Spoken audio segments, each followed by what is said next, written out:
Good morning students. Last લેક્ચરમાં આપણે low frequency response ઉપર કપલિંગ કેપેસિટર ને એમીટર બાયપાસ કેપેસિટરનો શું અસર થાય એ જોયું હતું. આજે આપણે જોશું cascading of CE stages and mid frequency gain. Cascading એટલે શું? કાસ્કેડિંગનો મતલબ એક એમ્પ્લીફાયરના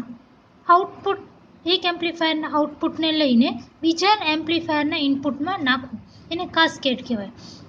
To cascade means to use one amplifier to feed another. તમને ટેક્સ્ટબુકમાં ફિગર 15.3 પેજ નંબર 254માં એક એવું થ્રી કોમન એમીટર કાસ્કેટેડ સ્ટેજ આપેલો છે. 3 સ્ટેજીસ છે. આ જો એક એમ્પ્લીફાયરનો સ્ટેજ, આપણે 15.1માં ડાયાગ્રામ જોયું તો એવું જ છે આખું. આ એક એમ્પ્લીફાયર, બરાબર. એમ્પ્લીફાયરનો જે આઉટપુટ છે, આ ફર્સ્ટ એમ્પ્લીફાયરનો આઉટપુટ એ સેકન્ડ એમ્પ્લીફાયર છે આખો, એના ઇનપુટમાં વપરાણો છે. અને થર્ડ અને સેકન્ડ એમ્પ્લીફાયરનો જે આઉટપુટ છે એ થર્ડ એમ્પ્લીફાયરના ઇનપુટના જેમ વપરાણો છે. અને આઉટપુટ આપણે થર્ડ એમ્પ્લીફાયરના ક્રોસ લઈશું. જો ફર્સ્ટ એમ્પ્લીફાયર છે ને એના ક્રોસ મેં મારો સોર્સ વોલ્ટેજ લગાવ્યો છે. પછી ફર્સ્ટ એમ્પ્લીફાયરના આઉટપુટને સેકન્ડ એમ્પ્લીફાયરના ઇનપુટ તરીકે વાપર્યું છે. સેકન્ડ એમ્પ્લીફાયરના આઉટપુટને થર્ડ એમ્પ્લીફાયરના ઇનપુટના જેમ વાપર્યું અને આઉટપુટ મેં લીધું થર્ડ એમ્પ્લીફાયરમાંથી. હવે મેં મારી સર્કિટમાં ત્રણેય ટ્રાન્ઝિસ્ટર સરખા વાપર્યા છે. Q1, Q2 અને Q3. ત્રણે સેમ ટ્રાન્ઝિસ્ટર છે. ત્રણે સેમ ટ્રાન્ઝિસ્ટર હોય તો એના HIE, HFE બધાના સિમિલર હોય, કારણ કે આ ત્રણે સેમ છે. તો એના બધાના ટ્રાન્ઝિસ્ટરના બધાના H પેરામીટર્સ સરખા હોય. તો મેં Q1, Q2, Q3 એવા PNP ટ્રાન્ઝિસ્ટર લીધા છે, ત્રણે, જેનો ફોરવર્ડ કરંટ ટ્રાન્સફર રેશિયો 50 હોય અને ઇનપુટ ઇમ્પિડન્સ 1 કિલો ઓહ્મ્સ હોય. અને આ ત્રણે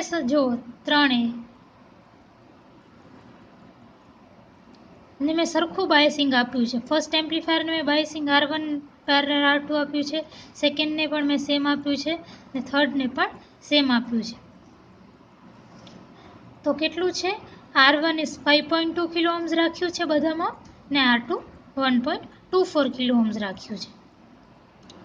એટલે R1 પેરેલલ R2 કરો તો શું થાય? 5.2 kilo ohms parallel 1.24 kilo ohms છે. R1 parallel R2 is equal to 1 kilo ohms જેટલું થઈ જાય. આ બેને તમે પેરેલલ ઇક્વિવેલન્ટ કરીને જુઓ, R1 into R2 by R1 plus R2 તો 1 કિલો ઓહ્મ્સ આવે.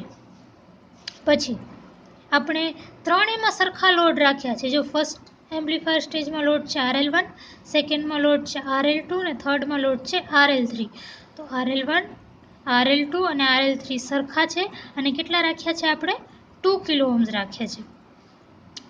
પછી મેં તમને કીધું કે આપણો જે ઇનપુટ છે, જે સોર્સ વોલ્ટેજ છે, એ ક્યાં લાગે છે? મારા ફર્સ્ટ સ્ટેજમાં. કેટલો? ને મારા વોલ્ટેજ સોર્સ, જે મારો સોર્સ છે એનો પોતાનો ઇન્ટરનલ રેઝિસ્ટન્સ કેટલું આપે છે? 600 ઓહ્મ્સ જેટલું. પછી મેં સોર્સ અને ફર્સ્ટ સ્ટેજના ઇનપુટને કપલ કરવા માટે કપલિંગ કેપેસિટર CC1 વાપર્યું છે. પછી ફર્સ્ટ સ્ટેજના આઉટપુટને સેકન્ડ સ્ટેજના ઇનપુટ સાથે કપલ કરવા માટે શું વાપર્યું છે? કેપેસિટર CC2 વાપર્યું છે. અને સેકન્ડ સ્ટેજના આઉટપુટને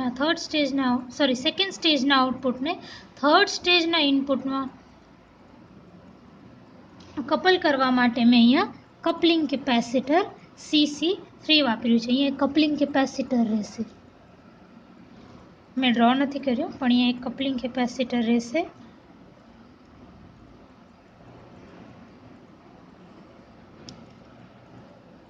CC3.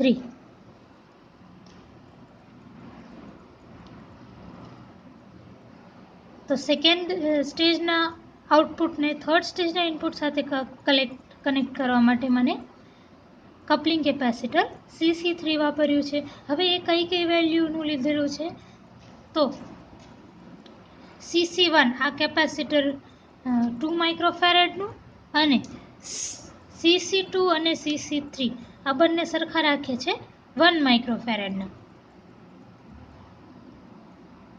સ્ટેજ 1 ને મેં એક એમીટર બાયપાસ કેપેસિટર આપેલું છે CE1, સ્ટેજ 2 નું એમીટર બાયપાસ કેપેસિટર છે CE2 અને સ્ટેજ 3 નું જો એમીટર બાયપાસ કેપેસિટર છે CE3. હવે મેં સ્ટેજ 1 ને એમીટર બાયપાસ કેપેસિટર મેં 50 માઇક્રોફેરેડનું રાખ્યું અને CE2 અને C3 સેકન્ડ ને થર્ડ સ્ટેજના એમીટર બાયપાસ કેપેસિટરને મેં 25 માઇક્રોફેરેડ રાખ્યું. ફરીથી સમજો કાસ્કેડિંગ એટલે શું? કાસ્કેડિંગ એટલે કે એક એમ્પ્લીફાયરના આઉટપુટને બીજા એમ્પ્લીફાયરના ઇનપુટ તરીકે વાપરવું. અહીંયા મેં 3 કાસ્કેડેડ સ્ટેજ લખ્યું છે એટલે શું છે કે 3 એવા એમ્પ્લીફાયર છે. જો એક એમ્પ્લીફાયર આ છે, તમે જુઓ તો આર્ટિકલ 15.1 માં આપણે જે ડાયાગ્રામ દોર્યું હતું એના જેવું જ છે. તેના જેવા 3 ડાયાગ્રામ્સ છે. જો હા, જો આટલી વસ્તુ મેં 3 વાર રિપીટ કરી છે એટલે 3 સ્ટેજ કાસ્કેડેડ એમ્પ્લીફાયર, 3 અલગ અલગ સ્ટેજ છે. અને પછી મેં તમને જે રીતે કીધું કે કઈ વેલ્યુ કઈ રીતે લેવાની. હવે આમાં તમને વોલ્ટેજ ગેઇન કેવી રીતે મળશે? વોલ્ટેજ ગેઇન કેવી રીતે મળશે? તો ધારો કે મારો દરેક સ્ટેજનો ગેઇન છે 2. મારો દરેક એમ્પ્લીફાયર આ એમ્પ્લીફાયરનો ગેઇન 2, આ એમ્પ્લીફાયરનો ગેઇન 2 અને આ એમ્પ્લીફાયરનો ગેઇન 2. તો ઓવરઓલ ગેઇન કેટલો મળશે? એના માટે તમે ધ્યાન આપો. ધારો કે 5 વોલ્ટની મારી ઇનપુટ સિગ્નલ છે. 5 વોલ્ટની ઇનપુટ સિગ્નલ છે મારી 5 વોલ્ટની ઇનપુટ સિગ્નલ છે અને મારો ગેઇન છે 2. તો આઉટપુટ મારો કેવો હશે? આઉટપુટ હોય voltage gain is equal to VO by VI. તો મતલબ AV is equal to VO by VI. તો VO કેટલો હોય? AV into VI. આપણો AV કેટલો છે? 2 નો. મેં તમને કીધું ધારો કે આ બધાના 2 હોય ગેઇન્સ બધાના, ધારો કે તો આ કેટલો થશે? 5 ઇન્ટુ 2. તો આઉટપુટ કેટલો હશે? 10. સમજાય છે? કારણ કે gain is equal to VO by VI. So VO will be equal to gain into input. બરાબર? આપણો ગેઇન 2 છે અને ઇનપુટ કેટલો છે? 5 વોલ્ટ. તો આ સ્ટેજમાં તો અહીંયા મને આઉટપુટ કેટલો મળશે? VO. એટલે આ આઉટપુટ કેટલો મળશે? 10. ફર્સ્ટ સ્ટેજનો આઉટપુટ. હવે ફર્સ્ટ સ્ટેજનો જે આઉટપુટ છે ને એ સેકન્ડ સ્ટેજનો ઇનપુટ છે. બરાબર? તો સેકન્ડ સ્ટેજનો આઉટપુટ કેટલો હશે? તો ગેઇન કેટલો છે? 2 ઇન્ટુ ઇનપુટ કેટલો છે? VI. ઇનપુટ કેટલો છે? 10. તો 10 ઇન્ટુ 2 ઇઝ 20. બરાબર? હવે સેકન્ડ સ્ટેજનું જે આઉટપુટ છે એ થર્ડ સ્ટેજના ઇનપુટ તરીકે મળે છે મને. તો થર્ડ સ્ટેજનો આઉટપુટ કેટલો હશે? AV ઇન્ટુ VI એટલે ગેઇન 2 અને input 20. 2 into 20 is equal two 40. તો વોલ્ટેજ ગેઇન કેટલો થયો? જો ઓવરઓલ વોલ્ટેજ ગેઇન કેટલો થયો? Output by input. Overall voltage gain કેટલો થયો? Overall output by input. એટલે કે 8. ઓવરઓલ ત્રણે સ્ટેજનો ઓવરઓલ વોલ્ટેજ ગેઇન કેટલો થયો? Overall output by input. તો 40 બાય 5 ઇઝ ઇક્વલ ટુ 8. હવે જુઓ, ત્રણે સ્ટેજનો ઇનપુટ જુઓ, ત્રણે સ્ટેજનો ગેઇન જુઓ. ત્રણે ઇન્ડિવિજ્યુઅલ. ફર્સ્ટ સ્ટેજનો ગેઇન 2, સેકન્ડ સ્ટેજનો ગેઇન 2, થર્ડ સ્ટેજનો gain 2. 2 into 2 into 2 is equal to 8. Which means કે overall voltage gain is equal to the product of individual stage gains. એટલે તમને કોઈએ કાસ્કેડેડ એમ્પ્લીફાયર આપેલું હોય તો એનો ઓવરઓલ વોલ્ટેજ ગેઇન કેટલો થાય? Gain of first amplifier into gain of second amplifier into gain of third amplifier.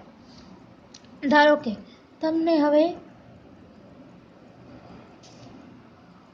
આ રીતે આપેલું હોય, ફોર એક્ઝામ્પલ કે મારો ફર્સ્ટ સ્ટેજનો ગેઇન છે 2, સેકન્ડ સ્ટેજનો ગેઇન મેં રાખ્યો 3, થર્ડ સ્ટેજનો ગેઇન મેં રાખ્યો 5.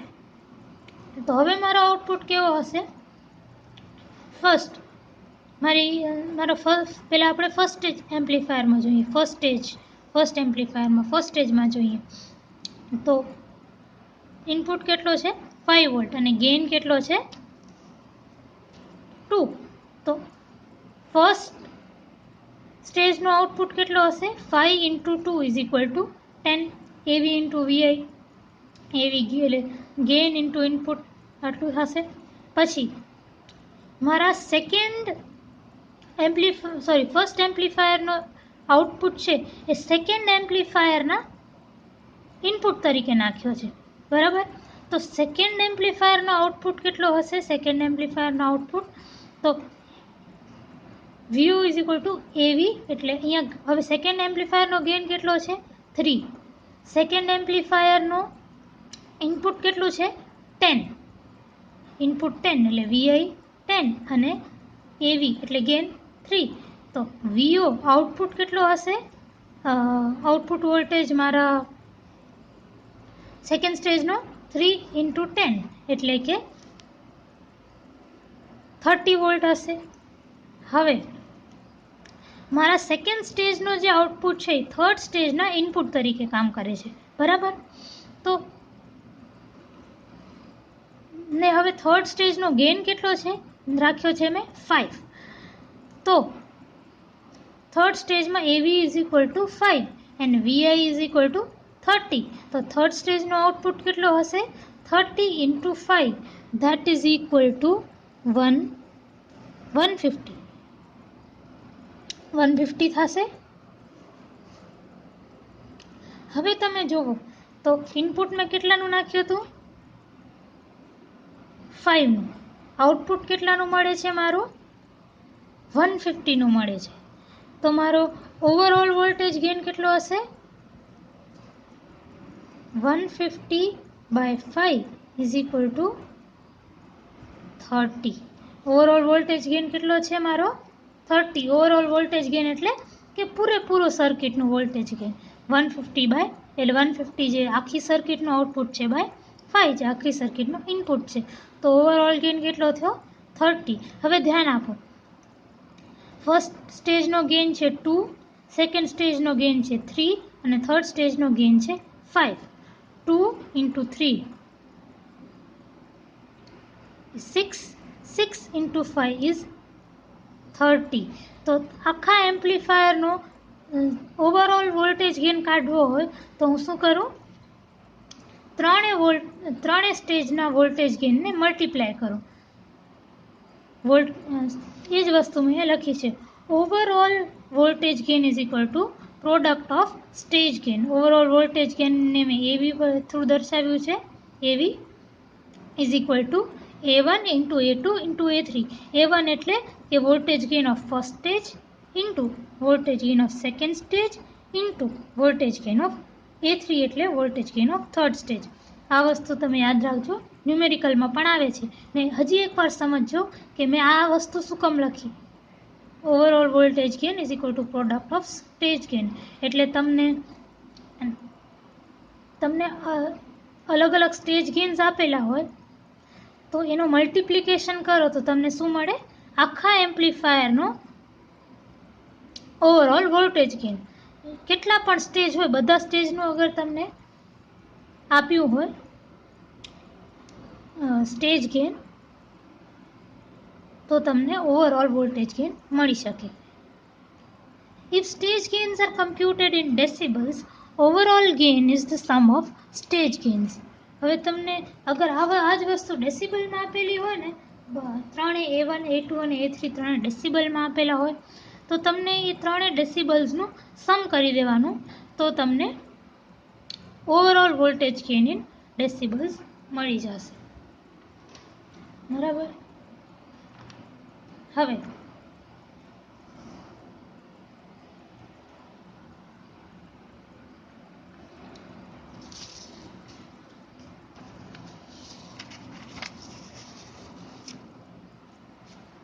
હું તમને કંઈક એક્સ્ટ્રા શીખવાડું છું જે આગળ તમને ક્યાંક કામ આવશે. ધારો કે V1 અને I1 એ ઇનપુટ વોલ્ટેજને કરંટ છે અને V2 અને I2 એ આઉટપુટ વોલ્ટેજને કરંટ છે લોડના અક્રોસ. તો વોલ્ટેજ ગેઇન કેટલો હશે? વોલ્ટેજ ગેઇન કેટલો હોય? Output voltage by input voltage, એટલે કે V2 બાય V1. બરાબર.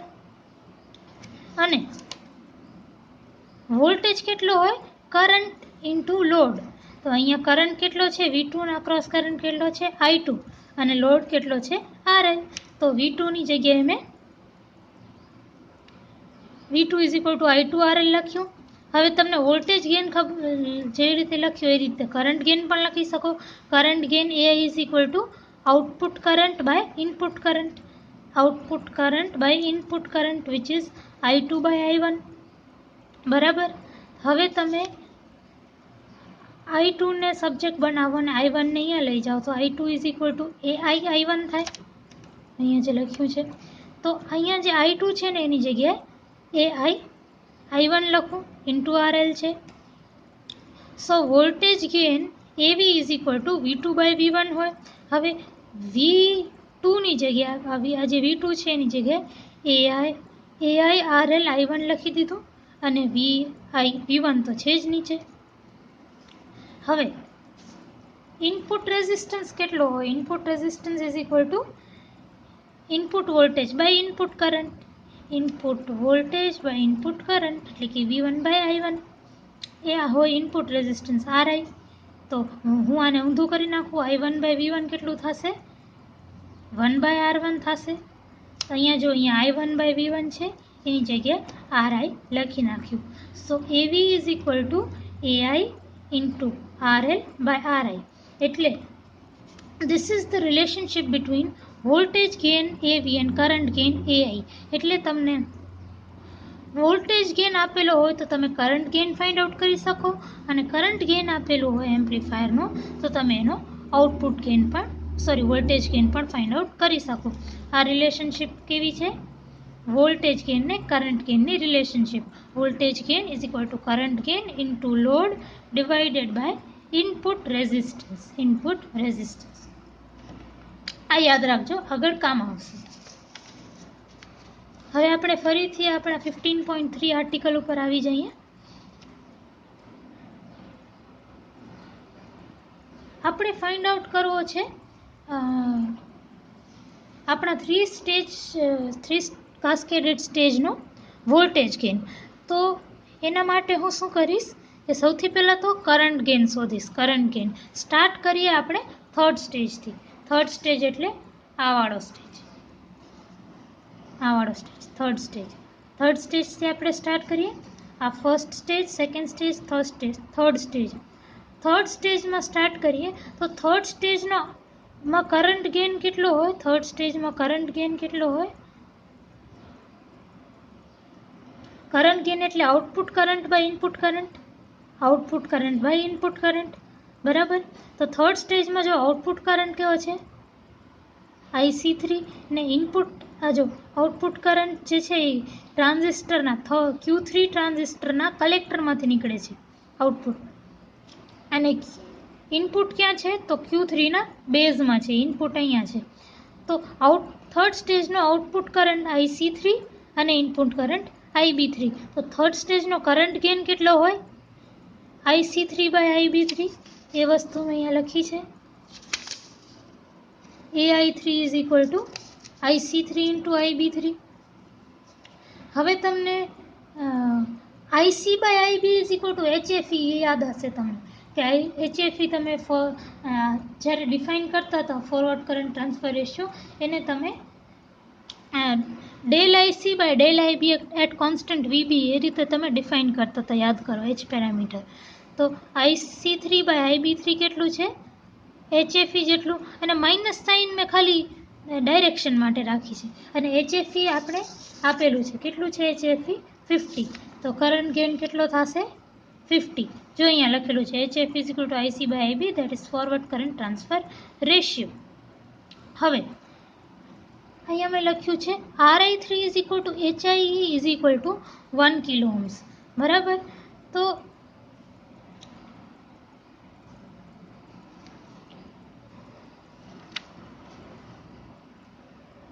મારા થર્ડ સ્ટેજને ઇનપુટ રેઝિસ્ટન્સ કોના કારણે મળે છે? ઇનપુટ રેઝિસ્ટન્સ એ ટ્રાન્ઝિસ્ટરનો પોતાનો જે ઇનપુટ ઇમ્પિડન્સ છે Q3 નો, એના કારણે મળે છે. તો RI3 આ જે થર્ડ સ્ટેજ છે એના ઇનપુટના સાઈડને રેઝિસ્ટન્સ કેટલો કોના કારણે મળે છે? તો Q3નો પોતાનો કંઈક આપણો ઇનપુટ ઇમ્પિડન્સ હશે. ઇનપુટ ઇમ્પિડન્સને આપણે પેરામીટર HIE વડે દર્શાવતા હતા. અને HIની વેલ્યુ કેટલી છે? 1 કિલો ઓહ્મ્સ. તો અહીંયા મેં લખ્યું 1 કિલો ઓહ્મ્સ. હવે આપણી પાસે AI3 છે ને RI3 છે. તો વોલ્ટેજ ગેઇન AV3 કેટલો હશે? Voltage gain is equal to current gain into load divided by input resistance. તો વોલ્ટેજ ગેઇન થર્ડ સ્ટેજનો હશે કરંટ ગેઇન થર્ડ સ્ટેજના ક્રોસ ઇન્ટુ લોડ થર્ડ સ્ટેજના ક્રોસ. હવે થર્ડ સ્ટેજના ક્રોસ લોડ કેટલો છે? જો આ થર્ડ સ્ટેજ છે, આખો થર્ડ સ્ટેજ છે, એના ક્રોસ લોડ કેટલો છે? આ RL3. ને RL3 કેટલો છે? 2 કિલો ઓહ્મ્સ. તો મેં અહીંયા AI3 RL3 by RI3. RL3 2 kilo ohms છે, 2 × 10⁵ AI3 મારા -50 છે, અને RI3 મારો 1 કિલો ઓહ્મ્સ છે. ધેટ ઇઝ ઇક્વલ ટુ, તમે સોલ્વ કરો તો -100 બની જાય. અને આપણે થર્ડ સ્ટેજની વાત કરીએ છીએ તો થર્ડ સ્ટેજનો વોલ્ટેજ ગેઇન છે AV3, એટલે થર્ડ સ્ટેજનો વોલ્ટેજ ગેઇન એને તમે વોલ્ટેજના ટર્મ્સમાં VO/V3 લખી શકો. કઈ રીતે? તો ખાલી થર્ડ સ્ટેજ ઉપર ધ્યાન દો. થર્ડ સ્ટેજનો આઉટપુટ છે VO અને થર્ડ સ્ટેજનો ઇનપુટ છે V3. અને વોલ્ટેજ ગેઇન શું હોય? VO બાય મતલબ output voltage by input voltage, એટલે VO/V3. તો આ થઈ ગયો થર્ડ સ્ટેજનો વોલ્ટેજ ગેઇન. હવે આપણે આવી જઈએ સેકન્ડ સ્ટેજ ઉપર. તો સેકન્ડ સ્ટેજનો કરંટ ગેઇન કેટલો થશે? IC2/IB2. જુઓ અહીંયા તમે સેકન્ડ સ્ટેજનો, અહીંયા જે છે સેકન્ડ સ્ટેજમાં મારો આઉટપુટ કરંટ કેટલો છે? IC2 અહીંયાથી નીકળે છે. જો સેકન્ડ સ્ટેજમાં જે છે, સેકન્ડ સ્ટેજમાં તમારો આઉટપુટ ક્યાંથી નીકળે છે? કલેક્ટર ઓફ ધ ટ્રાન્ઝિસ્ટર Q2માંથી નીકળે છે. બરાબર. અને ઇનપુટ કેમાં જાય છે? ઇનપુટ તમારો જાય છે અહીંયા. આયરો જો IB2 મેં લખ્યું જ છે. તમારો ઇનપુટ અહીંયા જાય છે Q2 ના બેઝથી. તો કરંટ ગેઇન કેટલું થશે? Output current by input current, that is IC2/IB2. હવે IC/IB is nothing but HFE. તો HFE મારો કેટલું છે? 50. અહીંયા શું લખ્યું છે મેં? IC2/IB2 is equal two -HFE is equal two 50. ફરીથી ધ્યાન રાખજો, માઇનસ મેં ખાલી કરંટની ડાયરેક્શન દર્શાવવા માટે લખ્યું છે, એનો કોઈ બીજો મતલબ નથી. હવે RI2 is equal to HIE is equal to 1 kilo ohms. આ મેં કઈ રીતે રાખ્યું છે? તો તમે જુઓ, મારો જે સેકન્ડ સ્ટેજ છે, મારા સેકન્ડ સ્ટેજને ઇનપુટ રેઝિસ્ટન્સ કોના કારણે મળે? મારો આ જે સેકન્ડ સ્ટેજ છે એમ્પ્લીફાયરનો, એને જે ઇનપુટ અવરોધ છે, ઇનપુટ રેઝિસ્ટન્સ છે, એ કોના કારણે મળે છે? તો મારો જે Q2 છે એનો પોતાનો જે ઇનપુટ ઇમ્પિડન્સ હશે, જેને આપણે HIE કહીએ, એના કારણે સેકન્ડ સ્ટેજ. તો સેકન્ડ સ્ટેજનો ઇનપુટ ઇમ્પિડન્સ જે છે, જેને હું RI2 કહીશ, RI2, RI એટલે ઇનપુટ રેઝિસ્ટન્સ ને 2 કારણ કે એ સેકન્ડ સ્ટેજનો છે. તો input resistance of second stage Ri2 will not be nothing but the input impedance provided by my transistor Q2, that is nothing but HIE, which is equal to 1 kilo ohms. તો એ જ વસ્તુ મેં અહીંયા લખી છે, Ri2 is equal to HIE is equal to 1 kilo ohms. Now, the effective load for Q2 is parallel combination of RL2 and R1 parallel R2 referred to as R and Ri3. એટલે હવે Q2 આપણો જે second stage છે એના માટે load રેઝિસ્ટન્સનું કામ કોણ કરે છે, લોડનું કામ કોણ કરે છે? તો Ri3. હવે R1 પેરેલલ R2 ને હું R નામ આપી દઈશ અને RL2 અહીંયા જુઓ. તો સેકન્ડ સ્ટેજનો લોડ કોણ છે? એક તો સેકન્ડ સ્ટેજમાં જે આઉટપુટ વોલ્ટેજ છે RL2 ના ક્રોસ જશે. બીજું આગળ જુઓ તો મેં તમને કીધું ખબર છે, જે થર્ડ સ્ટેજ છે એ સેકન્ડ સ્ટેજના આઉટપુટ સાથે કનેક્ટ થાય છે. તો આ જે સ્ટેજ છે, આ સ્ટેજ પણ થર્ડ સ્ટેજ છે સેકન્ડ સ્ટેજના લોડના તરીકે કામ કરે છે. જો તો સેકન્ડ સ્ટેજના લોડમાં શું હશે? એક તો RL2, બીજું આ જે R1 પેરેલલ R2 છે, આ R1 પેરેલલ R2 ને હું R નામ આપીશ, અહીંયા જે 1 કિલો ઓહ્મ લખેલું છે. અને ત્રીજું શું? તો મારો થર્ડ સ્ટેજનો પોતાનો કંઈક ઇનપુટ રેઝિસ્ટન્સ હશે, જે ઇનપુટ ઇમ્પિડન્સ હશે મારા થર્ડ સ્ટેજનું એ. તો ફરીથી ધ્યાન આપો, તો મારા સેકન્ડ સ્ટેજના લોડનો ઇફેક્ટિવ લોડ કેટલો હશે? તો સેકન્ડ સ્ટેજના લોડમાં કોણ કોણ કન્ટ્રીબ્યુટ કરશે? તો એક RL2, આ વાળો લોડ જે Q2 ના ક્રોસ કનેક્ટેડ છે. બીજું આ બંને રેઝિસ્ટર્સ R1 પેરેલલ R2, જેને અહીંયા R નામ આપ્યું છે અને 1 કિલો ઓહ્મ્સ છે. અને બીજું કે થર્ડ સ્ટેજના ટ્રાન્ઝિસ્ટરનું પોતાનું કંઈક ઇનપુટ ઇમ્પિડન્સ હશે એ. તો આ કેટલું છે? RL2 parallel R parallel Ri3. કારણ કે આના થર્ડ સ્ટેજના પોતાના ઇનપુટ રેઝિસ્ટન્સને મેં Ri3 નામ આપ્યું છે. અહીંયા જુઓ, એ જ વસ્તુ મેં લખી છે. So effective load across Q2, that is RL2 dash. RL2 dash એટલે કે ઓવરઓલ લોડ કેટલો છે? that is the combination of RL2 parallel R parallel Ri3. RL2 મારો કેટલો છે? 2 કિલો ઓહ્મ્સ. RL2 મારો 2 કિલો ઓહ્મ્સ છે. પછી R1 parallel R2 1 kilo ohms છે. અને Ri3 કેટલો છે? જો Ri3 કેટલો છે? 1 કિલો ઓહ્મ્સ. ઉપર જુઓ, અહીંયા આપણે જોયું છે Ri3 1 કિલો ઓહ્મ્સ. ફરીથી જોજો કે મેં RL2 ડેશ કઈ રીતે લખ્યું. તો RL2 dash is equal to RL2 parallel R parallel Ri3. તો 2 kilo ohms, 1 kilo ohms, parallel 1 kilo ઓહ્મ્સને મેં સોલ્વ કર્યું તો 400 ઓહ્મ્સ આવ્યો આન્સર. તો આપણો સ્ટેજ 2 છે એના અક્રોસ જે ઇફેક્ટિવ લોડ છે ને એ છે 400 ઓહ્મ.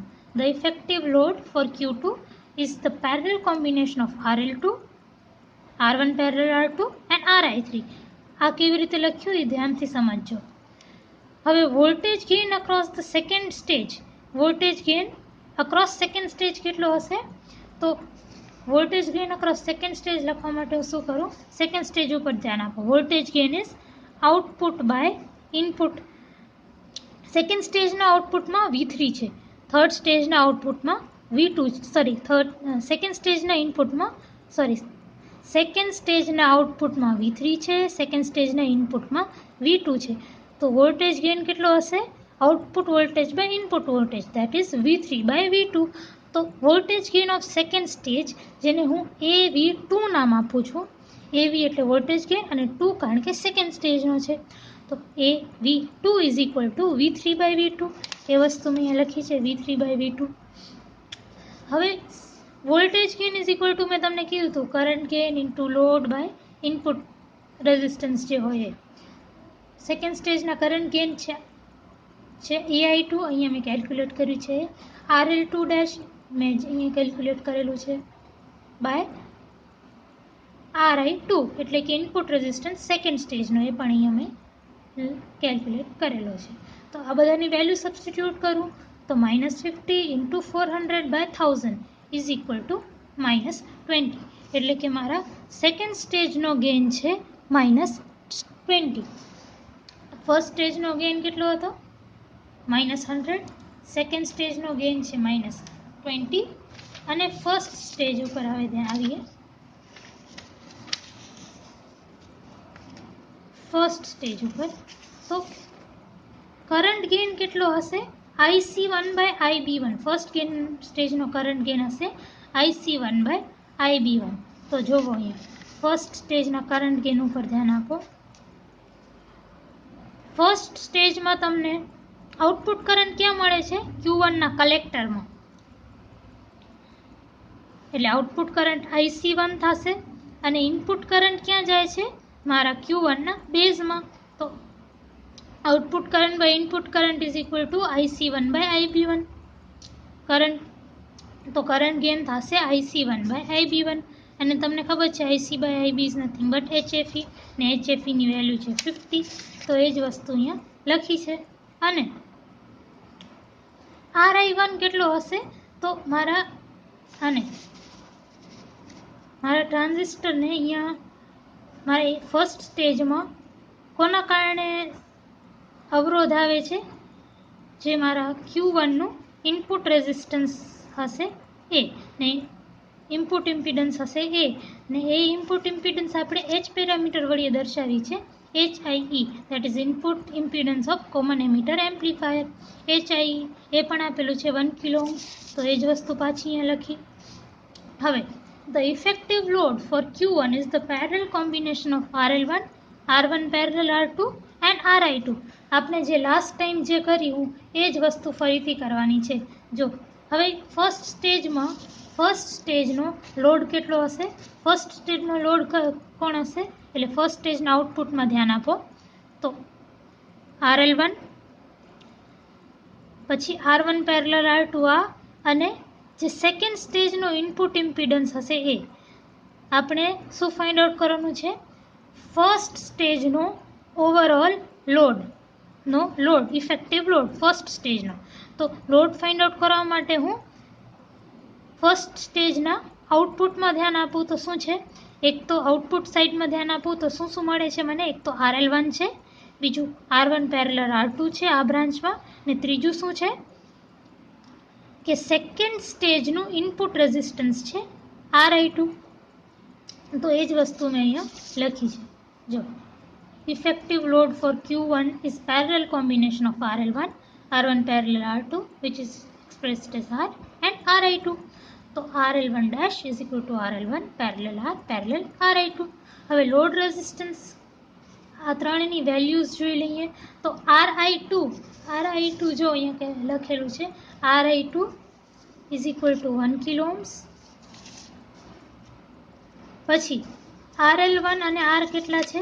અહીંયા જો RL1 is 2 કિલો ઓહ્મ્સ ને R which is R1 parallel R2 is nothing but 1 kilo ohms. તો એ મેં વેલ્યુ સબસ્ટિટ્યુટ કરી દીધી. તો 2 kilo ohms parallel 1 kilo ohms parallel 1 kilo ohms that is nothing but 400 ohms. હવે વોલ્ટેજ ગેઇન, ફર્સ્ટ સ્ટેજનો voltage gain છે ને AV1 નામ આપ્યું છે, બરાબર. ફર્સ્ટ સ્ટેજનો વોલ્ટેજ ગેઇન કેટલો હશે? અહીંયા ધ્યાન આપો. તો ફર્સ્ટ સ્ટેજ ઉપર ધ્યાન આપીએ. ફર્સ્ટ સ્ટેજના આઉટપુટમાં શું છે? V2. ફર્સ્ટ સ્ટેજના ઇનપુટમાં શું છે? આ V1, બરાબર. તો વોલ્ટેજ ગેઇન કેટલો થાય? Output voltage by input voltage that is V2/V1. એ જ વસ્તુ અહીંયા લખી છે.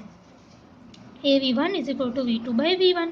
હવે voltage gain is equal to current gain into load divided by input resistance. એ આપણે ખબર છે. તો ફર્સ્ટ સ્ટેજનો કરંટ ગેઇન જે આપણે કેલ્ક્યુલેટ કર્યો છે એની વેલ્યુ સબસ્ટિટ્યુટ કરો -50. પછી ફર્સ્ટ સ્ટેજમાં ઇફેક્ટિવ લોડ રેઝિસ્ટન્સ કેટલો છે અહીંયા મેં ફાઇન્ડ આઉટ કર્યો RL1 dash 400. અને ફર્સ્ટ સ્ટેજમાં ઇનપુટ ઇમ્પિડન્સ કેટલું છે? 1000, 1 કિલો ઓહ્મ્સ છે એ લખ્યું. તો મારો ફર્સ્ટ સ્ટેજનો વોલ્ટેજ ગેઇન કેટલો આવ્યો? -20. હવે ઓવરઓલ ગેઇન શું છે? મેં તમને પહેલાં કીધું હતું, ઓવરઓલ ગેઇન એટલે કે overall gain is nothing but product of individual stage gains. એટલે કે આખો ઓવરઓલ ગેઇન, આખી સર્કિટનો overall gain is the product of each stage gains. એટલે દરેક સ્ટેજ ગેઇનને મલ્ટીપ્લાય કરો તો તમને ઓવરઓલ વોલ્ટેજ ગેઇન મળે. હવે ઓવરઓલ વોલ્ટેજ ગેઇન કેટલો રહેશે આ કેસમાં? તો ઇનપુટ આઉટપુટ હમણાં આપણે VSને કન્સિડર નથી કર્યું, હજી સુધી VSને કન્સિડર નથી કર્યું, હમણાં સુધી જે સ્ટડી કરી. તો આઉટપુટ ક્યાં છે મારો? VO ને ઇનપુટ કેટલો છે? V1. તો વોલ્ટેજ ગેઇન કેટલો હશે મારો? Output voltage by input voltage, that is VO by V1. હજી સુધી VSને કન્સિડર નથી કર્યું, પછી કરશું આપણે. તો output voltage by input voltage, that is VO by V1 is the overall voltage gain. તો overall voltage gain is equal to VO by V1, that is equal to, હવે V3 અને V3 મલ્ટીપ્લાય એન્ડ ડિવાઈડ કરો, V2 અને V2 multiply and divide કરો. પછી તમે જુઓ VO by V3 શું છે? VO બાય V3 તમારું AV3 છે. જો AV3, VO by V3 is nothing but AV3.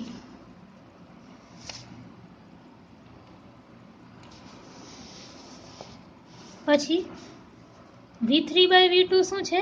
તમારો AV2. અને V2 બાય V1 શું છે? તમારું AV1. એટલે AV3 into AV2 into AV1. તમારું AV3 કેટલું હતું? -100. AV2 કેટલું હતું તમારું? V3 બાય V2 અહીંયા જુઓ, AV3 હતું AV2 હતું તમારું V3 by V2, that is -20 એ લખ્યું. અને V2 by V1 is -20 again. તો voltage gain, overall voltage gain કેટલો થઈ ગયો? -40,000. હવે આપણે ખબર છે, મેં તમને કીધું કે વોલ્ટેજ ગેઇન ઇન ડીબી તમને કેવી રીતે ફાઇન્ડ આઉટ કરવું. Voltage gain in dB find out કરવા માટે તમને શું કરવાનું કે ત્રણેય સ્ટેજ લેવાના અને એના ડેસિબલ ગેઇનને એડ કરી દેવાનો. તો 100 અગર વોલ્ટેજ ગેઇન હોય તો એનો ડેસિબલમાં વોલ્ટેજ ગેઇન કેટલો હશે? 20 log 100 પ્લસ 20 છે વોલ્ટેજ ગેઇન સ્ટેજ 2નું, તો એનો ડેસિબલમાં કેટલો હશે? 20 log 20. અગર V2 બાય V1 ફર્સ્ટ સ્ટેજનો ગેઇન 20 છે તો એનો ડેસિબલમાં કેટલો હશે? 20 log 20. તો 100 log 20 log 100 plus 20 log 20 plus 20 log 20. આને તમે લખશો તો 92 dB હશે. બીજી એક વસ્તુ કરી શકો કે ડાયરેક્ટ આ ગેઇન છે એને તમે ડીબીમાં ફેરવો. તો ડીબીમાં ફેરવા માટે તમે શું લખો? 20 log, આ જે ગેઇન છે 40,000, તો 20 log 40,000, that is 92 dB. So overall gain is equal to sum of stage gains. In dB, overall gain is equal to sum of stage gains, and normally overall gain is equal to product of stage gains. આ બંને છે ને તમને 1 માર્કરમાં આવે છે કે how do you find the overall stage gain of cascaded amplifier. તો તમને એમ લખવાનું by taking the product of each stage gain, અને in dB પૂછ્યું હોય તો taking the sum of stage gain. આપણે